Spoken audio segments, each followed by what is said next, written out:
بسم اللہ الرحمن الرحیم للہ رب العالمین وصلی اللہ علی محمد وآلہ طیبین الطاہرین اما بعد فقد قال اللہ الحکیم فی القرآن الکریم بسم اللہ الرحمن الرحیم شہر رمضان الذی انزل فیہ القرآن۔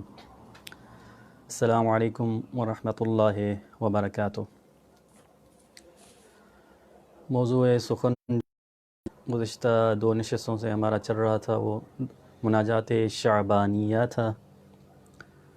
کیونکہ ایک طویل موضوع ہے اور مختصر نشستوں میں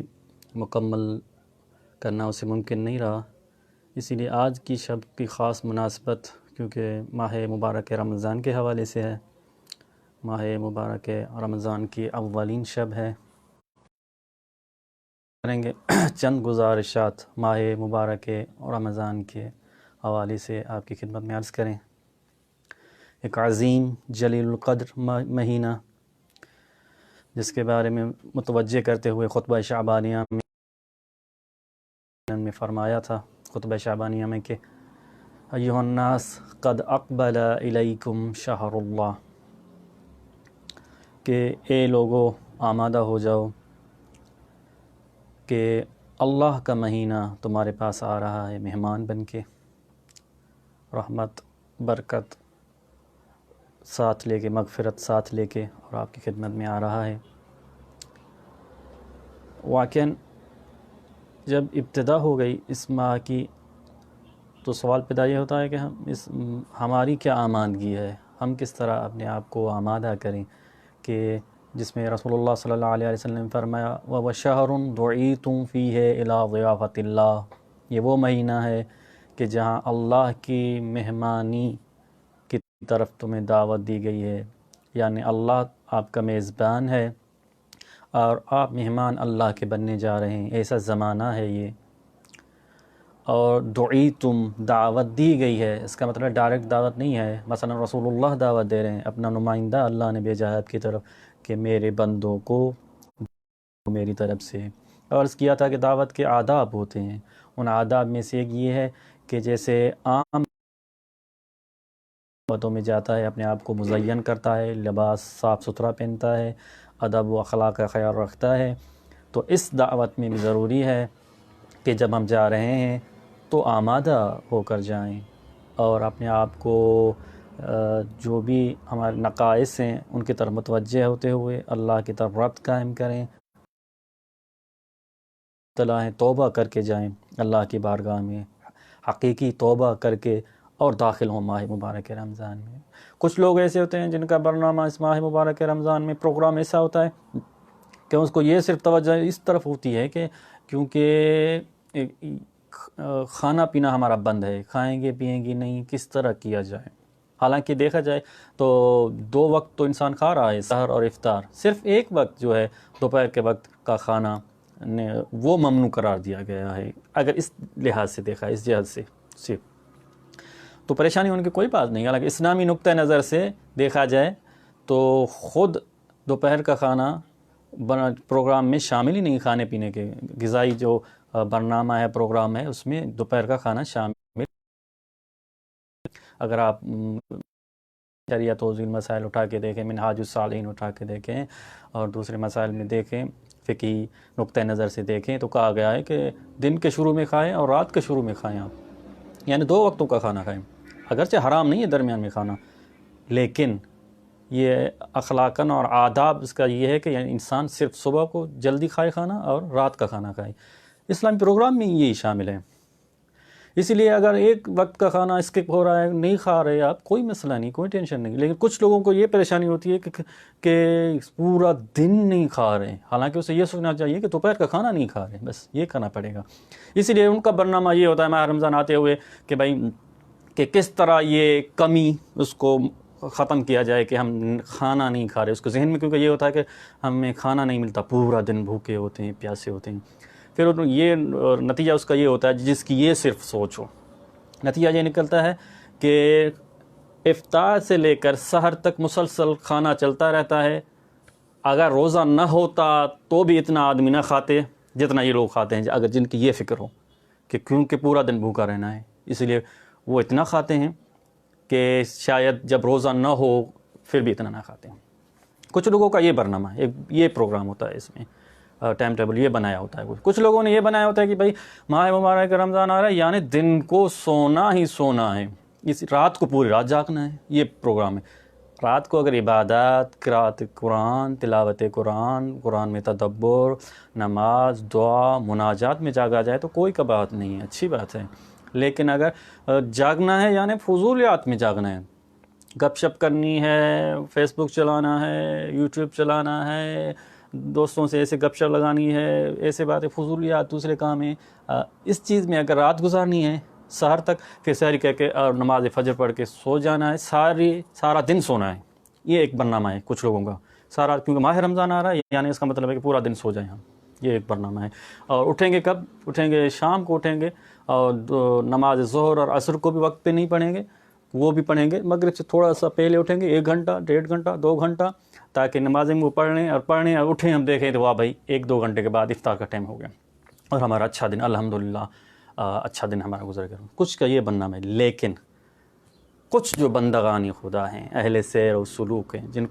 جو حقیقت ماہ رمضان سے آشنائی کافی قدر رکھتے ہیں کہ کون سا عظیم مہینہ آ گیا ہے اور کون سے عظیم زمانہ آ گیا ہے کہ جس میں رسول اللہ فرماتے ہیں کہ شہر اللہ ہے یہ, اور ضیافت اللہ کا مہینہ ہے یہ, جنہیں قدر قیمت کا اندازہ ہے کہ خدا نے یہ پروگرام ہمارے لیے بنایا ہے تاکہ تربیت کر سکے ہماری. خدا نے قدوس نے 1 مہینہ رکھا ہے, لطف فرمایا مخلوق پر کہ ہو سکتا ہے تم مادیات میں غرق ہو, 11 ماہ مادیات میں غرق ہو, دنیا پرست بن گئے, دنیا میں غرق ہو, دنیاوی کاموں میں غرق ہو. میں آپ کا خالق کو جانتا ہوں تیری ضرورت کیا ہے, تیری اصل حقیقت روح ہے, اس کو پاکیزہ کرنے کے لیے ایک برنامہ, ایک پروگرام میں یہ بنا رہا ہوں آپ کے لیے کہ 1 ماہ تمہارے لیے مہینے میں ایسا رکھا ہے کہ جس میں ان مادیات سے پرہیز کرنا ہے, کھانا پینا اور جو بھی جنسی خواہشات, اس کے علاوہ جو بھی ہیں, ان سے اس کو ایک سائڈ رکھ لو کچھ ٹائم کے لیے,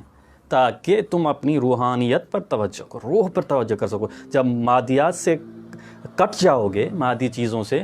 تو تمہاری روح میں لطافت آئے گی, روح میں پاکیزگی آئے گی, اور متوجہ ہوگے اپنی طرف, اپنی حقیقت جو روح ہے اس کی طرف متوجہ ہوگے. کچھ یعنی برنامہ میں بنا رہا ہوں, یہ کام تمہارا ہے کہ عمل کرنا ہے اسے. تو میں نے اسی لیے ایک خداوند قدوس کا لطف ہوا کہ انہوں نے 1 مہینہ اللہ نے ہمارے لیے مقرر فرمایا, عظیم مہینہ. لیکن اس کے باوجود بھی ہم ہو سکتا ہے ماہ مبارک رمضان, اس لیے ہو سکتا ہے ہم پر گراں گزرے ماہ مبارک رمضان. کچھ لوگ ہم میں سے ایسے بھی ہیں کہ مثلا یہ گنتے رہیں کہ بھئی آج 2 روزہ تھا, آج 3 روزہ, تک اتنے بچے ہیں. یعنی اگر یہ ہے میری فکر کہ اتنے دن گزار لیے اور اتنے دن بچے ہیں, یہ گزر جائیں, اس کا مطلب میں گراں سمجھ رہا ہوں, بوجھ سمجھ رہا ہوں ماہ مبارک رمضان کو. لیکن امام کے نزدیک, معصوم کے نزدیک کیا ہے اہمیت ماہ مبارک رمضان کی, وہ اس حوالے سے آج میں عرض کرنا چاہوں گا. لیکن اس سے پہلے ایک نقطہ, اور میں آج عمومی یہ کیا جاتا ہے کہ ماہ مبارک رمضان کے فضائل کے حوالے سے, ماہ مبارک کی اہمیت کے حوالے سے رسول اللہ صلی اللہ علیہ وسلم کا یہ معروف خطبہ شعبانیہ پڑھا جاتا ہے, اس کی وضاحت کی جاتی ہے, اور وضاحت کرنی بھی چاہیے, پڑھنا بھی چاہیے. اور میں نے پہلے بھی عرض ایک کر چاہوں پروگرام میں کر چکا ہوں کہ یہ جو پروگرام دیا ہے رسول اللہ نے خطبہ شعبانیہ میں, اگر اس پر کوئی عمل کرے 100% تو اس کی یہ دنیا جنت بن جاتی ہے. اسے تو آخرت میں جانے کی ضرورت نہیں کہ یہ دنیا میں رہتے ہوئے جنت کا مشاہدہ کر سکتا ہے, اتنی منزلت پر پہنچ سکتا ہے اگر اس برنامے پر 100% عمل کیا جائے, اس پروگرام پر جو رسول اللہ نے ہدایات دی ہیں خطبہ شعبانیہ میں کہ کیا کرنا چاہیے. رسول اللہ نے پروگرام دے دیا ہے خطبہ شعبانیہ میں کہ آپ اگر کوئی پریشان ہے ہم میں سے کہ کیا کریں, ہم ماہ مبارک رمضان میں آ رہا ہے, استقبال نہیں کر سکے, ہم پریشان ہیں, ہمیں کیا کرنا چاہیے کیا نہیں کرنا چاہیے, اسے ضروری ہے کہ جائے خطبہ شعبانیہ کو اول سے آخر تک پڑھے ترجمے کے ساتھ, کیونکہ رسول اللہ نے کیا فرمایا, کیا ذمہ داری ہماری بنتی ہے, خطبہ شعبانیہ میں پڑھے. لیکن ایک اور نقطہ نظر سے میں دیکھنا چاہوں گا, ایک دعا ہے صحیفہ سجادیہ میں 45ویں نمبر دعا ہے, اس میں امام سجاد علیہ الصلوۃ والسلام وداع کر رہے ہیں ماہ مبارک رمضان سے. آج اس کا انتخاب کیا ہے بجائے اس کے کہ جب ماہ مبارک اور رمضان گزر جائے، آخری دن ہو، ہم وہ دعا پڑھیں اور وداع کریں اور حسرت برے آہو حسرت سے کہیں کہ ہائے ایسا مہینہ چلا گیا جس کے بارے میں امام یہ فرما رہے ہیں اتنا اہم عظیم مہینہ ہم تو کچھ نہ کر سکے، بجائے اس کے کہ آخری مہینے میں وداع ماہ مبارک رمضان کی دعا پڑھ کے حسرتیں اور آہیں بھریں۔ اس سے پہلے آج پڑھ لیتے ہیں وداع ماہ مبارک رمضان کی دعا، اس سے کچھ جملے، کیونکہ وقت کے دامن میں اتنی گنجائش نہیں ہے، اس کے اہم جملے کچھ انتخاب کیے ہیں آپ کی خدمت میں عرض کرنے کے لیے، اور آپ میں عرض بھی کروں گا کہ اگر انشاءاللہ آپ نے تلاوت فرمائی ہوگی کہ دعا نمبر 44 جو ہے وہ ہے استقبال ماہ رمضان کے لیے، اور 45 جو ہے 45ویں دعا وہ وداع ماہ مبارک رمضان، دونوں پڑھنا چاہیے ہمیں۔ استقبال میں کیا فرما رہے ہیں امام سجاد علیہ السلام، اور خصوصاً وداع کیسے کر رہے ہیں، کس طرح وداع کر رہے ہیں ماہ مبارک رمضان کو امام علیہ السلام۔ اس سے پہلے ایک نقطہ اور میں شروع کر رہا ہوں، پھر اس کے کچھ کلمات کو اور وضاحت کرنا چاہوں گا کچھ کلمات کی، کیسے امام وداع کر رہے ہیں ماہ مبارک رمضان۔ دیکھیں، ایک دعا پڑھتے ہیں آپ روزانہ، مختصر دعا ماہ مبارک رمضان کی، 30 دن ہے، ہر دن کے لیے آج پہلے دن کی دعا، آج دوسرے دن کی دعا، ماہ مبارک کے تیسرے دن کی دعا آپ پڑھتے ہیں، مختصر ہے، مفاتیح الجنان میں موجود ہے، دعائیہ کتب میں موجود ہے، اور انشاءاللہ آج سوشل میڈیا کا دور ہے، آپ تک واٹس ایپ کے ذریعے مختلف ذرائع سے آپ تک وہ دعائیں پہنچتی ہیں کہ آج کی دن کی دعا یہ ہے۔ میں تھوڑا سا آپ کو یہ عرض کرنا چاہوں گا، انشاءاللہ آپ آشنا ہوں گے اس کے، کہ پہلے دن کی دعا میں بندہ کیا دعا مانگتا ہے، یہ پڑھیے گا ترجمے کے ساتھ، اور 29ویں دن بندہ کیا خدا سے مانگ رہا ہے یہ بھی پڑھیے گا۔ پہلے دن میں بندہ یہ کہہ رہا ہے کہ اے خدا میرے روزے کو ایسا روزہ کرا دے جو حقیقی روزے دار ہیں، میرے قیام اور میری عبادات کو ایسا قیام اور ایسی عبادت قرار دے جو حقیقی عبادت گزار جس طرح کرتے ہیں۔ اس پہ بعد میں بندہ کہتا ہے کہ یا اللہ نبہنی فیہ عن نومۃ الغافلین، اور مجھے غفلت کی نیند سے یا اللہ بیدار کر دے۔ اہل سیر سلوک کے ہاں پہلا مرحلہ ہے غفلت سے بیداری، یقظہ جسے کہا جاتا ہے، یقظہ بیداری،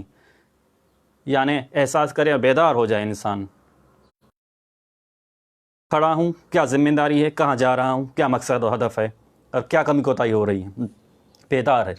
یقظہ، یہ پہلا مرحلہ ہے۔ پہلے دن ہی اسی مرحلے پر لا کھڑا کر دیا اللہ تعالیٰ نے، اور ائمہ معصومین نے ہمیں کہ یقظہ بیدار ہو جاؤ، تم پتہ نہیں کس ماہ میں آ گئے ہو۔ اب یہ بندہ اپنی روحانی اور معنوی ترقی کرتا جاتا ہے ماہ مبارک رمضان میں، عبادات مناجات کے ذریعے سے، نماز کے ذریعے سے، خدا سے دعا اور مختلف تزکیہ نفس و تہذیب نفس کے ذریعے سے 29ویں دن پہنچتا ہے تو ایک عجیب دعا کر رہا ہے خدا نے قدوس سے، 29ویں دن کی دعا۔ اس میں کیا کہہ رہا ہے بندہ؟ کہہ رہا ہے کہ یا اللہ، ایک جملہ اس کا کہ ورزقنی توفیق والعصمہ، یا اللہ مجھے آج اس مقام پہ کھڑا ہوں میں کہ مجھے عصمت عطا کر، یعنی ماہ مبارک رمضان میں وہ قوت ہے کہ انسان اپنا کردار اتنا بلند کر سکتا ہے ان 29 دنوں میں، 28 دنوں میں، کہ 29ویں دن اس منزل پہ آ سکتا ہے کہ خدا سے طلب کرے کہ یا اللہ کہ ورزقنی بھی ہے توفیق والعصمہ، مجھے عصمت عطا فرما۔ یہ اثر ہے صوم کا اور روزے کا، مقام عصمت تک لا کھڑا کر سکتا ہے ایک روز یہ صوم، اگر اس کی حقیقت سے آشنا ہو انسان۔ آپ کہیں گے کہ سوال پیدا ہو سکتا ہے کہ کیا انسان بھی معصوم بن سکتا ہے؟ جی ہاں، انسان نے ان کا کہ اندر فطرت پاکیزہ رکھی ہے اللہ نے، اگر اس فطرت کو پاک و پاکیزہ شروع سے لے کر وقت ولادت سے لے کر آخر تک موت تک رکھے تو انسان پاکیزہ رکھے معصوم بن سکتا ہے۔ ہاں البتہ درجات میں عصمت کے درجات ہیں، اعلیٰ درجات پر عصمت کے میں وہ ائمہ معصومین، انبیاء، رسول اللہ سب سے اعلیٰ، اس کے بعد یہ انبیاء، ائمہ معصومین، یہ اعلیٰ عصمت کے درجات پر ہیں، فرق ہے عصمت کے درجات میں، لیکن یہ ایک اعلیٰ درجات ہیں۔ لیکن ایک ہمارے جیسا بندہ گناہگار جو ہے، ہمارے جیسے بندے گناہگار، ان میں سے کچھ ایسے لوگ پیدا ہو سکتے ہیں کہ جو دعویٰ کر سکیں کہ میں نے کوئی گناہ ہی نہیں کیا زندگی میں، اور علماء کرام کی سیرت اٹھا کے دیکھیں، بہت سے ایسے گزرے ہیں جن کی یہ دعویٰ رہی کہ جنہوں نے دعویٰ کیا کہ ہم نے حرام کبھی اپنی زندگی میں ادا نہیں کیا، حرام کام۔ اس کا مطلب معصوم بن سکتا ہے، حرام کام سے پرہیز کر سکتا ہے، واجبات پر عمل کر سکتا ہے، انسان عصمت کے مقام تک پہنچ سکتا ہے۔ اور یہ ہمیں متوجہ کیا جا رہا ہے 29ویں دن کی دعا میں کہ آپ کے کردار کو اتنا بلند درجہ ہونا چاہیے کہ آپ 29ویں روزے میں دعا کریں کہ یا اللہ مجھے عصمت عطا فرما۔ اس کے بعد چند جملے امام سجاد علیہ السلام کی 45ویں دعا، بجائے اس کے کہ ہم حسرت کریں ان آخری دن میں اور وداع کریں، آج وداعیہ دعا پڑھتے ہیں کچھ جملے، تاکہ معرفت کے ساتھ ماہ مبارک رمضان میں داخل ہوں کہ کیا عظیم مہینہ ہے، معصوم کس نظر سے دیکھ رہا ہے، یہ کون سا وقت ہے، آخری دن ہے، فرض کریں آخری شب ماہ مبارک رمضان کی، امام سجاد علیہ السلام ماہ مبارک رمضان کو الوداع کر رہے ہیں، اور میں درمیان سے شروع کر رہا ہوں، طویل دعا ہے انشاءاللہ آپ تلاوت فرماتے رہتے ہیں، اور آج بھی فرمائیے گا تلاوت اس کی، آج بھی پڑھیے گا اور آخری دن بھی ماہ مبارک رمضان میں، کہ مولا فرمانے وَقَدْ أَقَامَ فِينَا هَذَا الشَّهْرَ مَقَامَ حَمْدٍ وَصَحِبْنَا صُحْبَةَ مَبْرُورٍ۔ مولا فرماتے ہیں اس مہینے نے ہمارے درمیان مقام حمد، تعریف و ستائش کے لائق دن گزارے، جب ہمارے ساتھ تھا تو قابل تعریف، یہ مہینہ قابل تعریف تھا، وَصَحِبْنَا صُحْبَةَ مَبْرُورٍ، اور اس مہینے نے ہمارے ساتھ دوستی، صحبت، رفاقت کا حق ادا کر دیا، جس طرح ایک دوست اور ساتھی ہونا چاہیے تھا، اتنا اچھا ساتھی تھا ہمارا ماہ مبارک رمضان۔ اس کے بعد مولا فرماتے ہیں کہ وَأَرْبَحْنَا أَفْضَلَ أَرْبَاحِ الْعَالَمِينَ، اور اس نے ہمیں اتنا تو نفع پہنچایا، اتنا تو فائدہ پہنچایا کہ دنیا میں کسی کو بھی اتنا نفع نہ پہنچا ہوگا جتنا نفع ماہ مبارک رمضان میں ہمیں پہنچایا۔ ظاہر ہے معصوم ہے، آشنا ہے حقیقت ماہ مبارک رمضان سے، تو دعویٰ کر رہا ہے معصوم کہ ہمیں جو فائدہ پہنچا شاید دنیا میں کسی کو نہ پہنچایا ہو اس ماہ مبارک رمضان میں، کیونکہ آشنا ہے حقیقت سے۔ ثم قد فارقنا عند تمام وقت ہی، پھر ایک وقت وہ بھی آ گیا کہ جب اس کا وقت تمام ہو گیا ماہ مبارک رمضان کو، ہم سے جدا ہو رہا ہے اب وہ، فانقطاع مدت ہی، جب اس کی مدت ختم ہو گئی، ووفا عدد ہی، اور جب اس کا عدد اور تعداد جو گنے چنے دن ہیں 29 30 وہ ختم ہو گئے، تو وقت آ گیا کہ وہ ہم سے وداع کر رہا ہے، ہم سے جدا ہو رہا ہے، جدائی کا وقت آ گیا اب، کیونکہ یہ وداع کی دعا ہے۔ فَنَحْنُ مُوَدِّعُوهُ وِدَاءَ مَنْ عَزَّ فِرَاقُهُ عَلَيْنَا، اور ہم وداع کیسے کر رہے ہیں اس ماہ مبارک رمضان کو، اس طرح وداع کر رہے ہیں کہ وِدَاءَ مَنْ عَزَّ فِرَاقُهُ عَلَيْنَا، اس طرح ایک دوست، ایک عزیز کو جدا کرنے کی طرح، جیسے کوئی ایک ہمارا قریبی عزیز دوست ہو اور وہ اب بہت عرصہ کچھ عرصہ ہمارے ساتھ رہنے کے بعد اب ہم سے جدا ہو رہا ہو، تو عز فراق علینا، اس کی جدائی ہمیں بہت گراں گزر رہی ہو، بہت غمگین کر رہی ہو اس کی، اس طرح ہم وداع کر رہے ہیں، جیسا کہ ہمارے کوئی قریب عزیز ہم سے جدا ہو رہا ہے جس کی جدائی ہمیں بہت گراں گزر رہی ہے، سخت گزر رہی ہے، وہ غمنا، مغموم کر رہی ہے اس کی جدائی، غمگین کر رہی ہے، ہمارے قلب کو غمگین کر دیا ہے اس کی جدائی نے، وہ اوحشنا انصراف عنا، ہمیں تنہا اور وحشت میں ڈال دیا ہے اس کی جدا، جب اس کے منہ موڑ کے جانے نے، منہ موڑ کے اب جو پیچھے جا رہا ہے خدا حافظ کر کے، تو خدا حافظ کر کے اس کے جانے نے ہمیں اوحشنا، وحشت زدہ کر دیا ہے، تنہا کر دیا ہے اس نے، ایسا ساتھی تھا، مانوس تھے ہم اس سے بہت بڑے۔ وَلَازِمًا لَهُ الزَّمَامَ الْمَحْفُوظ، اور اس کے لیے ہمارے اوپر لازم تھا وہ ایسا عہد جس کی حفاظت کرنی تھی، ہمیں ضروری تھا کہ اس کے عہد کی حفاظت کریں، جو اس کے ساتھ عہد و پیما باندھا تھا ماہ مبارک رمضان سے، اس کے لیے ہمیں ضروری ہے کہ ہم اس عہد پیما کو نبھائیں۔ والحرمت المرعیہ، اس کا ایک احترام اور حرمت ہے جو ہم پہ لازم ہے کہ ہم اس کو حرمت کا احترام کریں، اس کو حق ادا کریں۔ والحق المقضیہ، اس کا حق ہے ہم پر جس کی ضروری ہے کہ ہم وہ حق ادا کریں۔ فنحن قائلون السلام علیک یا شہر اللہ الاکبر، اب کہہ رہے ہیں وداع کرتے ہوئے کیا کہہ رہے ہیں، مولا فرما رہے ہیں اب ہم اسے کہہ رہے ہیں اس مہینے کو جو جا رہا ہے، یہ باتیں اس لیے ہو رہی ہیں کہ تاکہ پتہ چلے معصوم کی نظر میں کیا اہمیت ہے اس ماہ کی، معصوم کس طرح نظر سے دیکھ رہے ہیں اس ماہ کو، ہو سکتا ہے ہم جیسوں کو پہ گراں گزرے، معصوم کیسے وداع کر رہے ہیں، کہہ رہے ہیں کہ پھر ہم یہ کہہ رہے ہیں السلام علیک یا شہر اللہ الاکبر، اے خدا کے عظیم اور بزرگ مہینے، سب سے بڑے مہینے، ہمارا آپ پہ سلام ہو، ہمارا آپ پہ سلام ہو۔ وَيَا عید اولیائہ، اے اولیاء خدا کی عید، ہمارا تم پہ سلام ہو، یعنی امام فرما رہے ہیں کہ شہر اللہ اکبر بھی یہ مہینہ ماہ مبارک رمضان کا ہے، اولیاء خدا ہیں جو، ان کے لیے ماہ مبارک رمضان کا ہر دن، ہر لمحہ عید کا لمحہ ہے، یا عید اولیاء، اے اولیاء خدا کی عید، ہمارا آپ پر سلام ہو۔ السلام علیکم اکرم مصحوب من الاوقات ویا خیر شہر فی الایام والساعات، اے ہمارے اوقات میں سے بہترین ساتھی اور ایام اور دنوں اور گھڑیوں کے لحاظ سے بہترین گھڑیوں والے۔ السلام علیکم من شہر قربت فیہ الاعمال و نشرت فیہ الاعمال۔ اے وہ مہینے جہاں امیدیں قریب ہو گئی تھیں، یہ مہینہ تھا جب جو امید اللہ سے رکھتے تھے، ہم دعا کرتے تھے، اللہ مستجاب کر دیتا تھا۔ وَنُشِرَتْ فِيهِ الْأَعْمَالِ، جہاں اعمال ہمارے بہت زیادہ نشر ہو جاتے ہیں، اعمال بہت تعداد بڑھ جاتی ہے، ہم مختلف اعمال جس میں نیک کرتے ہیں۔ السلام علیکم من قرین جل قدرہ موجودا وافجع فقدہ مفقودا۔ اے وہ ساتھی جو موجود تھا تو اس کو بڑا جلیل القدر تھا، اس کی اہمیت تھی ہمارے نزدیک، وافجع فقدہ مفقودا، لیکن چلا گیا تو ہمارے دلوں کو مغبوم کر گیا، ہمارے لیے حادثہ ہے ایک۔ اس کے بعد ایک جملہ امام فرماتے ہیں اور آپ کی زحمتوں کو تمام کرتے ہیں۔ امام کہتے ہیں السلام علیکم ما کان اطولک علی المجرمین، اے وہ مہینے سلام ہو تم پر کہ جو مجرمین پہ کتنا نہ طویل تھا۔ جو مجرمین ہیں، امام نے ایک فارمولہ دے دیا کہ اگر جو بھی ماہ رمضان کو طویل سمجھ رہا ہے، کہتے ہیں کیوں ختم ہی کیوں نہیں رہا، ابھی تک ختم نہیں ہوا، ابھی تک کچھ اتنے دن بچے ہوئے ہیں۔ ما کان اطول علی المجرمین، اے ماہ میں وہ مہینے جو مجرمین پر بہت طویل تھا، لیکن وہ احیبک فی صدور المومنین، لیکن مومنین کے دلوں میں اس کی بڑی ہیبت تھی، وہ ڈر رہے تھے کہیں اس کا حق ادا نہ کر سکیں تو ہمارا کیا ہوگا۔ یا اللہ ہمیں توفیق دے کے اس ماہ مبارک کا حق ادا کر سکیں۔ السلام علیکم من شہر لا تنافس الایام، اے وہ مہینے دوسرا کوئی دن جس کا مقابلہ نہیں کر سکتا، اتنا بابرکت ماہ مبارک ہو۔ اللہ تعالیٰ سے اس دعا سے کہ یہ ہم دعا کرتے ہیں آخر میں کہ ماہ مبارک ہے، مغفرت کا مہینہ، رحمتوں کا مہینہ،